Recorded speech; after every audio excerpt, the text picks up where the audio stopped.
So I didn't read a poem yesterday, but promised to read one today. And so in recent days, I've been, of course, reading from this new book, Exploring Right. And this poem is called The Reclamation of Irony.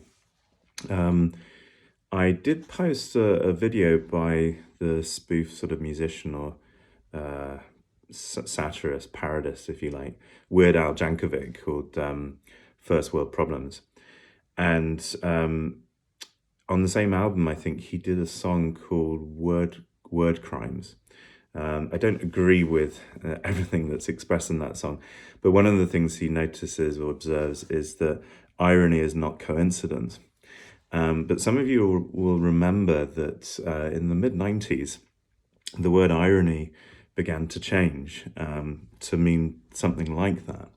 And I'm perfectly open to the nature of language change. I'm not going to always, thump the desk when it comes to dictionary definitions. Language is a living and breathing thing that's evolving.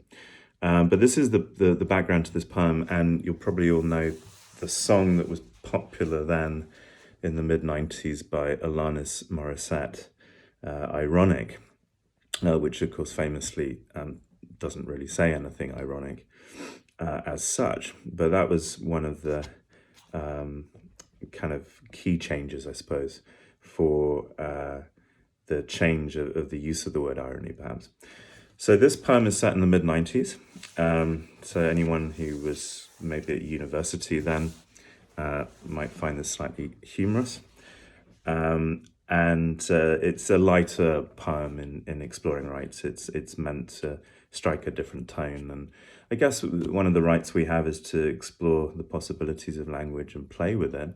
But of course, sooner or later, words do mean things. We have consequences for how language is used. So this is called The Reclamation of Irony, and it's dedicated for Weird Al Jankovic. It was 1995, and the famed professor of literature spoke to us of the inherent ambiguities of language. We had walked to the lecture hall through golden quadrangles, past manicured lawns, to bask in the reflected glow of someone else's rhetoric, and thought of irony, to which he alluded by way of example, "Please keep off the grass," which could conceivably be every conscientious gardener's specific wish, or, titters here from the unkempt audience, the ever-so-friendly drug counsellor's pathetic and pyrrhic plea to desist.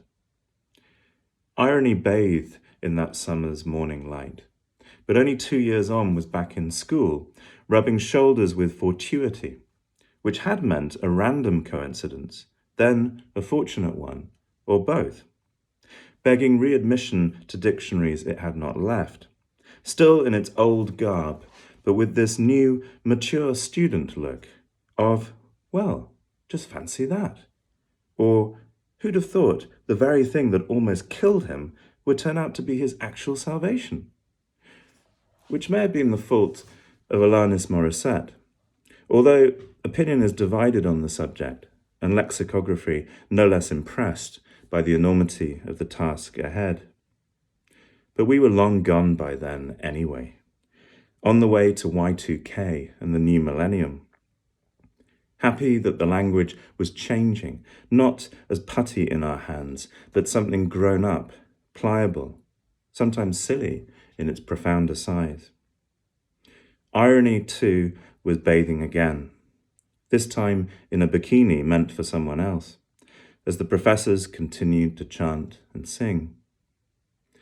But thank God no one was actually saying that was so 1997, which, if they are, would be funny, but not ironic, if you think of it.